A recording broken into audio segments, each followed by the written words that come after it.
प्रिय विद्यार्थियों नमस्कार। एक बार फिर से स्वागत है आपका आपके अपने YouTube चैनल DKP क्लासेज में। आज हम class 10th mathematics chapter first real number यानी कि वास्तविक संख्याएं की जो एक्सरसाइज है 1.3 यानी कि 1.3 उसको हम डिस्कस करने वाले हैं। यह जो एक्सरसाइज हैं एग्ज़ाम के पॉइंट ऑफ व्यू से बहुत इंपॉर्टेंट है। इस एक्सरसाइज में से हर साल एक 3 नंबर का क्वेश्चन पूछा जाता है।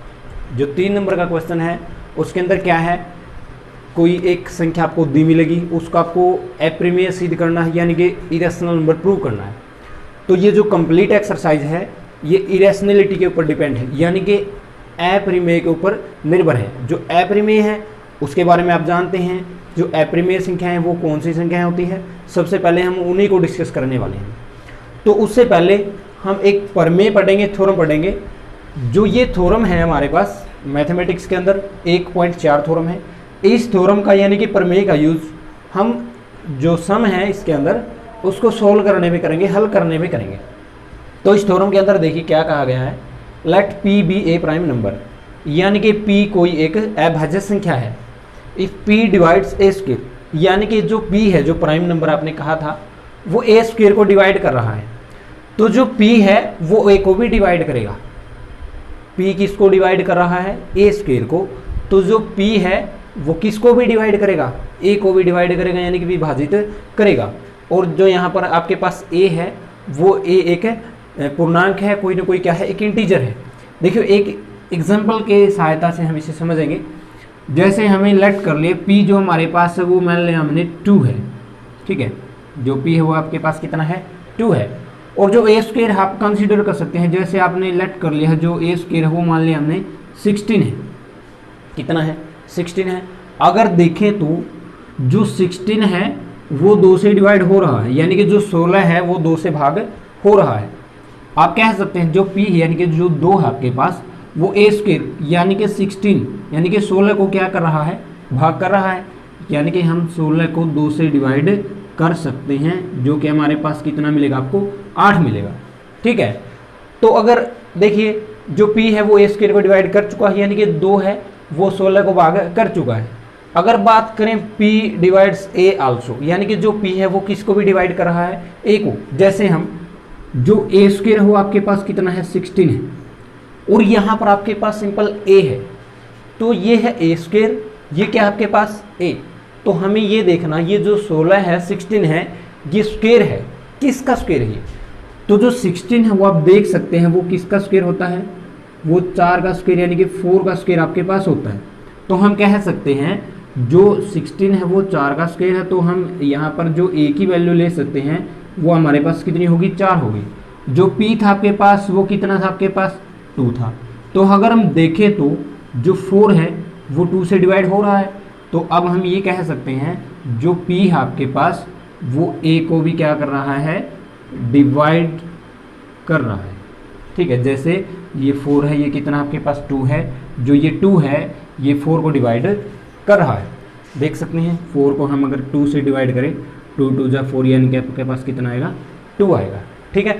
तो ये जो थ्योरम है, ये जो प्रमेय है, हम एक्सरसाइज के जो सम हैं या फिर कुछ एग्जाम्पल्स हैं हम उनको सोल्व करने में इसका यूज़ करेंगे। तो देखिए एक्सरसाइज का जो फर्स्ट है हम थोड़ा है इंट्रोडक्शन पार्ट करते हैं, उसके बाद स्टार्ट करेंगे।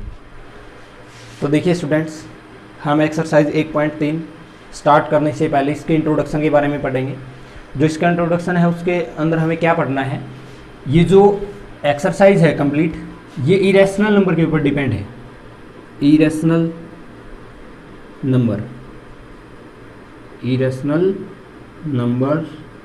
यानी कि अप्रिमेय संख्याएं, अप्रिमेय संख्याएं।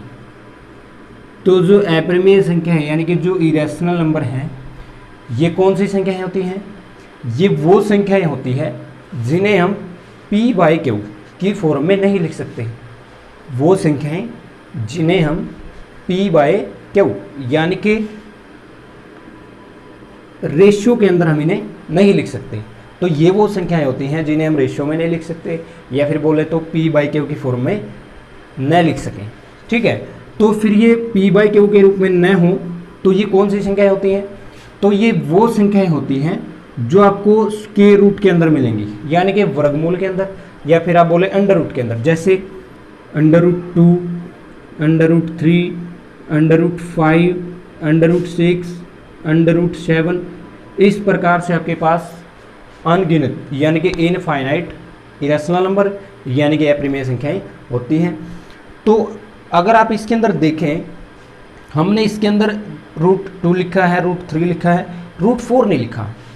√4 यानी कि वर्गमूल 4 हमने इसके अंदर नहीं लिखा। ये एक अपरिमेय संख्या नहीं है। ये अपरिमेय संख्या क्यों नहीं है? अगर हम देखें जो 4 है वो किसी न किसी का एक परफेक्ट स्क्वायर होता है, यानी कि किसी न किसी संख्या का पूर्ण वर्ग होता है। जैसे हम 4 को लिख सकते हैं, ये √ तो ऐसे कैसा, और 4 को हम लिख सकते हैं 2 का स्क्वायर यानी कि 2⁻²। ठीक है। और अगर हम देखें जो √ होता है, इसका मतलब होता है किसी भी संख्या की जो पावर है वो आधी यानी कि हाफ। तो हम ये देखो, ये 2 स्क्वायर तो आप एज इट इज रखेंगे ये तो, और जो √ का मतलब है ये इतना पावर होता है 1/2। ठीक है। और 9th क्लास में आपने फॉर्मूला पढ़ा है एक, a⁻m और फिर a⁻n। तो ये फॉर्मूला होता है a⁻m × n। ठीक है। तो अगर हम यहीं से वही फॉर्मूला यूज़ करें तो ये तो आपके पास जो 2 है ये है m, और जो 1/2 है वो क्या है n। तो a आपको ऐसे कैसे रखना है, और जो m और n है उनकी आपको क्या करनी है, मल्टीप्लाई करनी। तो अगर हम देखें ये 2 एज इट इज, तो 2 × 1/2 के अगर मल्टीप्लाई करें, 2 से 2 कैंसिल, और 2⁻, यानी कि कितना होगा आपके पास 2।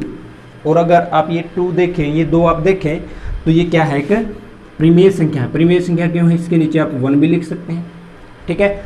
तो जो अपरिमेय संख्या है वो सभी संख्याएं होंगी सिर्फ उनको छोड़कर जिसके अंदर जो रूट के अंदर, वर्गमूल के अंदर किसी का परफेक्ट स्क्वायर ना हो, परफेक्ट स्क्वायर ना हो। जैसे आपने देखा है जो √4 है वो √4 है, वो किसका स्क्वायर होता है, 2 का। जो √4 है आप उसको 2 लिख सकते हैं, और 2 को हम 1 से डिवाइड करेंगे तो आपके पास 2 ही होगा, यानी कि 2 ही आएगा। तो जो √4 है वो क्या है, एक परिमेय संख्या। अगर एग्जाम्पल लें आप √9, जो 9 है वो किसका स्क्वायर होता है, 3 का। तो √9 को आप 3 लिख सकते हैं। इसी प्रकार से अगर आपके पास √25 है तो इसका 5 लिख सकते हैं, ये भी एक रैशनल नंबर है। ठीक है। तो वो सभी संख्याएं अपरिमेय संख्याएं होंगी जो स्क्वायर रूट के अंदर, जो स्क्वायर रूट के अंदर यानी कि वर्गमूल के अंदर किसी का पूर्ण वर्ग न हो। ठीक है। अगर स्क्वायर रूट के अंदर आपको एक परफेक्ट स्क्वायर मिल रहा है, परफेक्ट स्क्वायर यानी कि एक पूर्ण वर्ग आपको मिल रहा है, तो यह संख्या इरेशनल नंबर यानी कि अपरिमेय संख्या नहीं होगी। ठीक है। तो स्क्वायर रूट के अंदर अगर अपरिमेय संख्या नहीं है, स्क्वायर रूट के अंदर अगर एक परफेक्ट स्क्वायर संख्या नहीं है तो वो सभी संख्याएं इरेशनल नंबर होंगी। और अगर स्क्वायर रूट के अंदर एक परफेक्ट स्क्वायर है किसी का, यानी कि एक पूर्ण वर्ग है, जैसे 1 का वर्ग 1, 2 का वर्ग 4 और 3 का वर्ग 9, या इस प्रकार से 4 का वर्ग 16, जो भी जिस प्रकार से इसके अंदर परफेक्ट स्क्वायर है, तो वह एक इरेशनल नंबर नहीं होगा। और एक परफेक्ट स्क्वायर से अलग कोई भी एक संख्या है तो वो क्या होगी, एक इरेशनल नंबर होगी। तो अब हमें क्या करना है, इरेशनल नंबर देखो, एक जो इरेशनल नंबर है वो इस प्रकार से भी हो सकते हैं, और एक हम अगली एक्सरसाइज के अंदर पढ़ेंगे, 1.4 के अंदर पढ़ेंगे, उसके अंदर इरेशनल नंबर के बारे में हम पढ़ेंगे। इरेशनल नंबर भी है उसके एक्सरसाइज के अंदर। तो उसमें क्या है, जो आपके पास डेसिमल एक्सपेंशन होता है वो 2 प्रकार से होता है। एक होता है टर्मिनेटिंग, एक होता है non terminating. Terminating, non terminating. फिर आगे फर्दर जो टर्मिनेटिंग है वो 2 प्रकार से, नॉन टर्मिनेटिंग है वो 2 प्रकार से। 2 प्रकार से कैसे, non terminate but repeat and non terminate non repeat. जो नॉन टर्मिनेट नॉन रिपीट है वो इरेशनल नंबर होता है। जैसे नॉन टर्मिनेट नॉन रिपीट, यानी कि जो डेसिमल के बाद के जो आपके पॉइंट हैं वो नॉन रिपीट, यानी कि वो रिपीट नहीं होंगे। जैसे आपने लिख दिया 0.10, 100, 100, ये इस प्रकार से आगे चलता जाएगा। तो यहाँ देख सकते हैं आप, यहाँ पर 10 है, यहाँ पर 100 है, यहाँ पर 1000 है। तो इसलिए ये जो संख्या है डॉट डॉट डॉट है पीछे, तो यानी कि ये कंप्लीट डिवाइड नहीं हो रहा, यानी कि ये नॉन टर्मिनेट है। और जो डिजिट है पॉइंट के बाद के, वो सभी क्या हो रहे हैं, रिपीट नहीं हो रहे। तो ये जो संख्या है ये भी कौन सी संख्या है, इरेशनल नंबर है, यानी कि अप्रमेय संख्याएं हैं। तो इनको हम अगली एक्सरसाइज के अंदर पढ़ेंगे।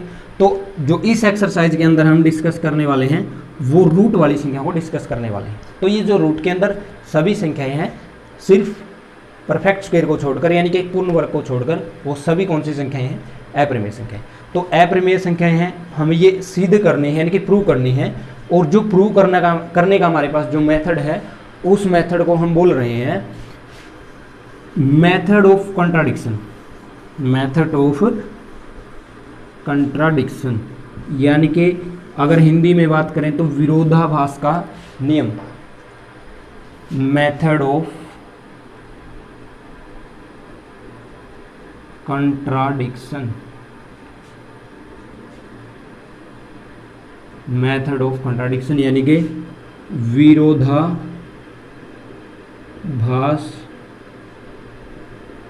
का नियम। ठीक है, विरोधाभास का नियम। ठीक है, मेथड ऑफ कंट्राडिक्शन यानी कि विरोधाभास का नियम। तो इस मेथड का यूज करके हम किसी भी जो इरेशनल नंबर है, जो अप्रमेय संख्या है, उसको क्या कर सकते हैं, सिद्ध कर सकते हैं। तो इस नियम के अंदर हमें क्या करना होता है, हमको जो चीज़ प्रूव करनी होती है, हम उसको उसका अपोजिट मान लेते हैं। जैसे देखिए, ये मेथड ऑफ कंट्राडिक्शन, विरोधाभास, विरोध मतलब अपोज करना किसी चीज़ का। जैसे हमें यहाँ पर अप्रमेय सिद्ध करना, तो हम क्या करेंगे, उसका उल्टा मान लेंगे। तो अप्रमेय का उल्टा क्या होगा, प्रमेय होगा। तो इस नियम का हम प्रयोग करके किसी भी संख्या को क्या कर सकते हैं, प्रूव कर सकते हैं। तो इसके अंदर हम जो अप्रमेय संख्या यानी कि इरेशनल नंबर है, उसको प्रूव करने वाले हैं। तो देखिए स्टूडेंट्स, जो एक्सरसाइज 1.3 है, इसके इंट्रोडक्शन में हम सबसे पहले एक इरेशनल नंबर प्रूव करने वाले हैं। जो भी √2 है, √3 है, √5 है, √7 है, उनमें से किसी एक को हम इरेशनल नंबर प्रूव करने वाले हैं। मेथड हम पढ़ चुके हैं, मेथड ऑफ कंट्राडिक्शन, उसका हम इसके अंदर क्या करने वाले हैं, यूज करने वाले हैं। तो हम सबसे पहले करेंगे, आपको लिखा मिलेगा, यानी कि एग्जाम के अंदर अगर सम आएगा तो लिखा मिलेगा आपको, prove that √2 is A irrational number, irrational number. ठीक है, या फिर हिंदी में सिद्ध कीजिए कि वर्गमूल 2 एक अप्रमेय संख्या, अप्रमेय संख्या। ये आपको क्या करना है, सिद्ध करना है। ठीक है, तो देखिए सिद्ध करेंगे, इसे स्टार्ट करते हैं। तो हम सिद्ध करेंगे, देखिए मेथड ऑफ कंट्राडिक्शन का हमें इसके अंदर क्या करना है, यूज करना है, यानी कि विरोधाभास का नियम इसके अंदर हम यूज करने वाले हैं। तो प्रूफ की अगर बात करें तो देखिए विरोधाभास का नियम हमने पढ़ा है कि जो भी आपको प्रूव करना है, सिद्ध करना है, हम उसको इसका अपोजिट मानकर चलेंगे। तो देखिए हमें √2 को इरेशनल नंबर प्रूव करना है, यानी कि अप्रमेय संख्या सिद्ध करना है। तो हम क्या करेंगे, इसको इसका उल्टा मानेंगे। उल्टा मतलब अप्रमेय का उल्टा क्या होगा, परिमेय संख्या। तो हम लिखेंगे let √2 is a rational number, rational number यानी कि वर्गमूल 2 एक परिमेय संख्या है। तो एक रैशनल नंबर यानी कि परिमेय संख्या। तो रैशनल नंबर्स के बारे में हम जानते हैं, ये वो संख्याएं होती हैं जो p/q की फॉर्म में लिखी जा सके और q जिसके अंदर 0 ना हो। अगर √2 एक रैशनल नंबर है तो हम √2 को p/q की फॉर्म में लिखेंगे। तो देखिए लिखेंगे √2 is equal to p/q and q not equal to 0। ठीक है, कंडीशन हमने पढ़ी है, जो परिमेय संख्याएं हैं वो हमेशा p/q की फॉर्म में लिखी जाएंगी, लेकिन जो q की वैल्यू वो आपके पास 0 नहीं होनी चाहिए।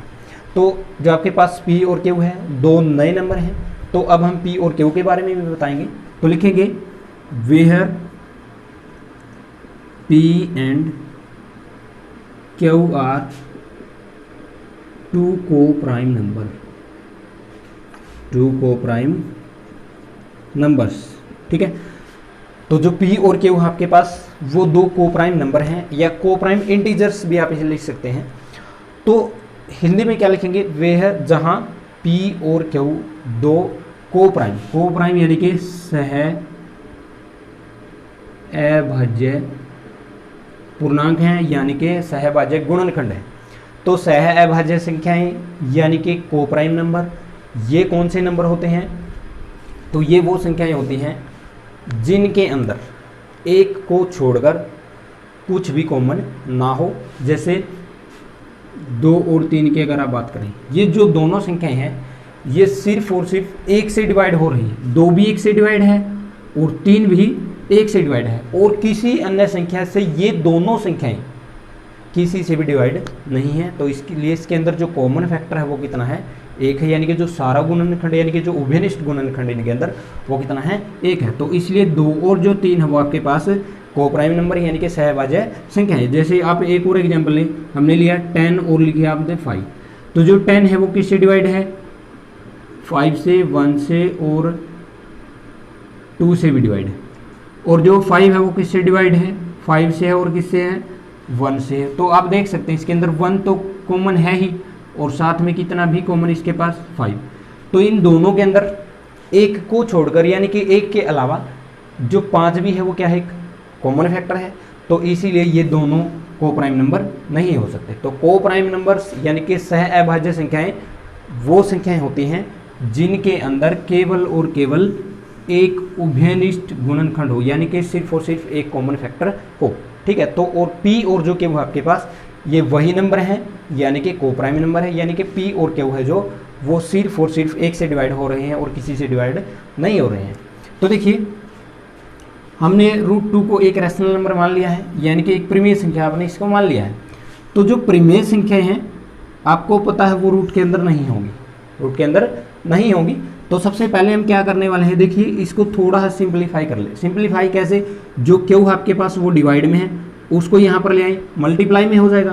तो √2 क्यू इज इक्वल टू कितना होगा आपके पास, p होगा। अब अगर यहाँ से देखें तो आपके पास अब भी आपके पास √2 है, लेकिन रूट हमेशा इरेशनल नंबर यानी कि अप्रिमेय संख्या होता है, और जो हम यहाँ पर मान चुके हैं वो रैशनल नंबर मान चुके हैं, यानी कि एक परिमेय संख्या मान चुके हैं। जो परिमेय संख्या वो रूट के अंदर नहीं होनी चाहिए। तो हम इसका रूट क्या करेंगे, अब खत्म करेंगे। और किसी का अगर आपको रूट खत्म करना है तो क्या करना होगा, उसका दोनों तरफ आपको वर्ग करना होगा, यानी कि स्क्वायर करना होगा। तो अब हम क्या करेंगे, इसको दोनों तरफ वर्ग करेंगे, यानी कि squaring both side, squaring both side यानी कि दोनों तरफ वर्ग करने पर, दोनों तरफ वर्ग करें तो √2q इसका वर्ग होगा और वहां पर होगा p का वर्ग, यानी कि p का स्क्वायर। तो इसके अंदर देखिए दो संख्याएं हैं और इसका होल स्क्वायर है, यानी कि पूरे का वर्ग है, स्क्वायर है। तो स्क्वायर अगर आपको करना है तो ब्रैकेट के अंदर जितनी भी पावर है, टर्म है, उन सभी का आपको क्या करना है, स्क्वायर करना। तो आप क्या करेंगे, √2 का भी स्क्वायर करेंगे और q का भी स्क्वायर करेंगे। अगर आप √2 का स्क्वायर करेंगे तो स्क्वायर से रूट कैंसिल होगा, तो आपके पास कितना मिलेगा, 2 मिलेगा। तो हम इसको लिख सकते हैं, जो √2 का स्क्वायर करेंगे तो आपके पास 2 होगा, और साथ में q का भी स्क्वायर करेंगे तो q स्क्वायर होगा, और वहाँ पर कितना होगा आपके पास, p स्क्वायर होगा, ठीक है। तो देखिए यहाँ तक कोई डाउट नहीं है आपको। तो इसके बाद देखिए जो q स्क्वायर के साथ जो 2 है वो किस में है, मल्टीप्लाई में है। तो अगर इस 2 को उस साइड लेकर जाएं तो p स्क्वायर के जो 2 है वो किस में होगा, डिवाइड में होगा। तो हम यहाँ से लिख सकते हैं जो q स्क्वायर है वो इज इक्वल टू होगा p स्क्वायर बाय 2, यहाँ पर मल्टीप्लाई में था, वहाँ पर जाकर किसी में हो जाएगा, डिवाइड में। तो अब आप जो भी फोकस करना है वो इस टर्म के ऊपर करना है, यानी कि p स्क्वायर बाय 2।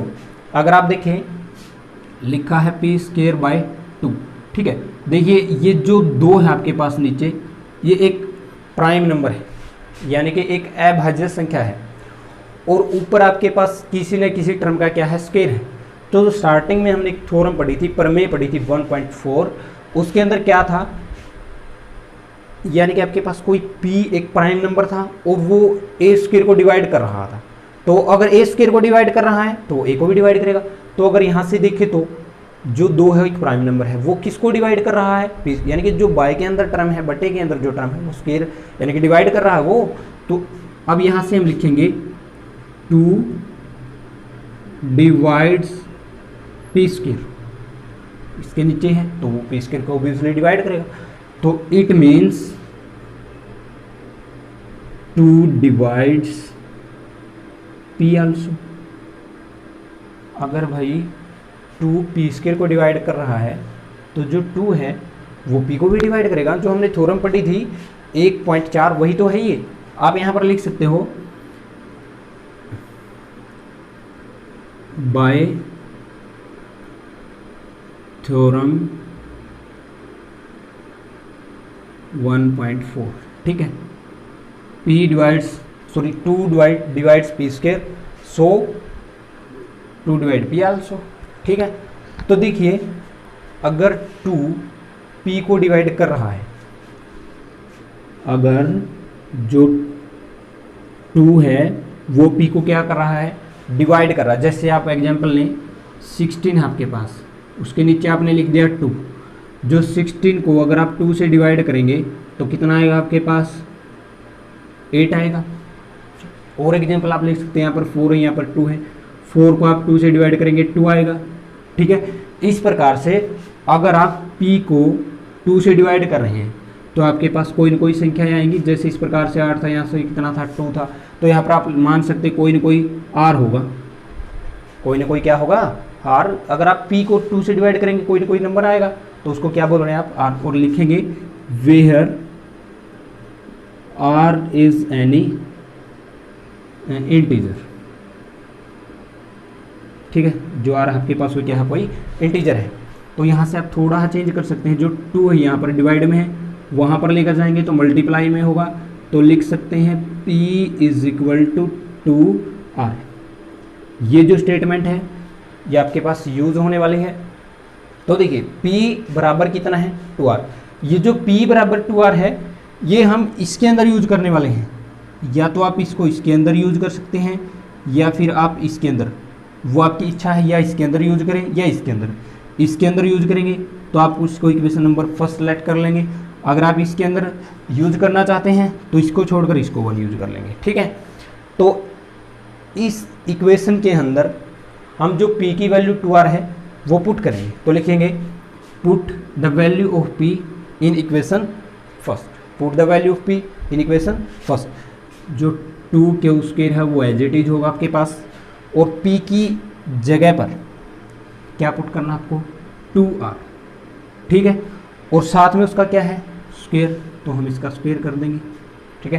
तो आगे देखें तो इसे ये 2 के स्क्वायर एज इट इज रहेगा आपके पास। देखिए ब्रैकेट के अंदर आपके पास 2 टर्म है और सारा का क्या है, स्क्वायर, यानी कि होल स्क्वायर है। तो इसको लिखेंगे जो 2 का स्क्वायर वो 4 होगा और जो r का स्क्वायर है वो r स्क्वायर होगा, ठीक है। यहाँ से हम देख सकते हैं जो 4 है आपके पास वो r के साथ स्क्वायर के साथ मल्टीप्लाई में है, यहाँ पर लेकर आए तो डिवाइड में, तो ये होगा क्या 2 के स्क्वायर, ये जो 4 यहाँ पर डिवाइड में होगा, और इज इक्वल टू कितना होगा आपके पास, r स्क्वायर होगा। इस 4 को आप 2 से डिवाइड कर सकते हैं, 2 1 जा 2, 2 2 जा 4, यानी कि 2 1 2 और 2 दूनी 4। तो आपके पास ये बचा है q square by 2 is equal to r square, ठीक है। तो देखिए ये आपके पास क्यू स्क्वायर बाई कितना है, 2। ये जो टर्म है आपके पास, इससे पहले ये टर्म p के अंदर थी, यानी कि p स्क्वायर बाई कितना था, 2। यहाँ पर कितना है, क्यू स्क्वायर बाई 2। तो जब p स्क्वायर बाई 2 था तो हम लिख रहे थे 2 divide p square, 2 divide p also. अगर ये क्यू के नीचे है तो क्या लिखेंगे, 2 डिवाइड क्यू स्क्वायर, ठीक है। सो 2 डिवाइड्स क्यू आल्सो। देखिए जो 2 है वो क्यू स्क्वायर को डिवाइड कर रहा है, तो जो 2 है वो किसको भी डिवाइड करेगा, क्यू को भी डिवाइड करेगा। तो हमने देखिए जो आपके पास p था वो किससे डिवाइड हो रहा, 2 से डिवाइड हो रहा। जो क्यू है वो किससे डिवाइड हो रहा, 2 से डिवाइड हो रहा। तो इसीलिए P और Q के अंदर, किसके अंदर, P के अंदर और Q के अंदर जो 2 है वो एक कॉमन फैक्टर है। क्यों कॉमन फैक्टर, क्योंकि ये जो दोनों है P और Q वो 2 से डिवाइड हो रहे हैं। तो हमने एक जो कोप्राइम नंबर बताए थे वो नंबर्स थे, वो संख्याएं थी जिनके अंदर केवल और केवल उभयनिष्ठ गुणनखंड कितना हो, 1 हो, यानी कि जो संख्या केवल 1 से डिवाइड हो। ठीक है, जैसे 2 और 3 का आपको एग्जाम्पल दिखाया था, जो वो संख्या जो केवल 1 से डिवाइड हो वो संख्याएं कोप्राइम यानी कि सहभाज्य संख्याएं। ठीक है, तो यहाँ पर P और जो Q है वो 2 से डिवाइड हो रही है, 1 से तो डिवाइड होगी ही, क्योंकि जो भी संख्याएं वो 1 से डिवाइड होंगी सभी। तो P और जो Q के अंदर आपके पास 2 एक कॉमन फैक्टर आपको मिल रहा है, उभयनिष्ठ गुणनखंड आपको मिल रहा है। तो जो P और Q है क्या वो कोप्राइम नंबर हो सकते हैं, नहीं हो सकते, क्योंकि इनके अंदर 2 भी एक उभयनिष्ठ गुणनखंड है। तो हमने यहाँ पर मान लिया था जो P और Q जो कोप्राइम नंबर है, हमको उसका क्या मिल रहा है, कंट्राडिक्शन मिल रहा है। कंट्राडिक्शन मतलब कोप्राइम नंबर हमने मान लिए थे और जो P और Q है वो कोप्राइम नंबर नहीं है। तो यहीं से हमें जो विरोधाभास का जो नियम था यहाँ पर मिल रहा है वो। तो देखिए अब हम लिखेंगे, नीचे हमारे पास जगह नहीं है तो हम यहाँ पर लिखेंगे इसको। देखिए तो हम लिख सकते हैं P and Q have a common factor other than 1। ठीक है, जो P और Q के अंदर आपके पास जो कॉमन फैक्टर है वो 1 के अलावा कोई और है, यानी कि कितना है, 2 है। तो लिख सकते हैं so P and Q are not coprime number. ठीक है, तो इसलिए P और जो Q है वो कोप्राइम नंबर यानी कि सहभाज्य संख्याएं नहीं हो सकती। तो हम लिख सकते हैं, अब इससे आगे आपको क्या लिखना होगा, this contradiction is arisen of the fact that, लिखेंगे यहाँ पर हम लिख सकते हैं द कंट्राडिक्शन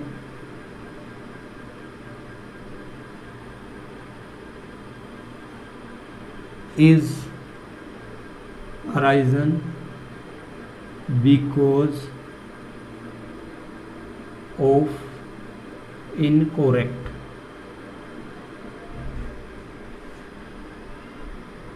assumptions। ठीक है, the contradiction is arisen because of our incorrect assumptions यानी कि हमने जो मान लिया था वो उसका जो हमारे पास कंट्राडिक्शन मिला है, यानी कि उसका हमको विरोधाभास हुआ है। तो लिख सकते हैं सो √2 इज ए इरेशनल नंबर्स। ठीक है, जो √2 आपके पास वो क्या है, एक इरेशनल। तो आप हिंदी में इसको किस प्रकार से लिखेंगे P तथा Q में 1 के अलावा 2 भी एक उभयनिष्ठ गुणनखंड है। तो इसलिए P तथा Q सहअभाज्य संख्याएं नहीं हो सकती। तो हमने जो माना था उसका विरोधाभास हुआ है। तो इसलिए जो वर्गमूल 2 है वो क्या है, एक अप्रमेय संख्या। तो आज की वीडियो में हम सिर्फ वर्गमूल 2 को करेंगे, यानी कि √2 को करेंगे। नेक्स्ट वीडियो में हम एक्सरसाइज 1.3 यानी कि 1.3 को कंप्लीट करेंगे। तब तक के लिए धन्यवाद।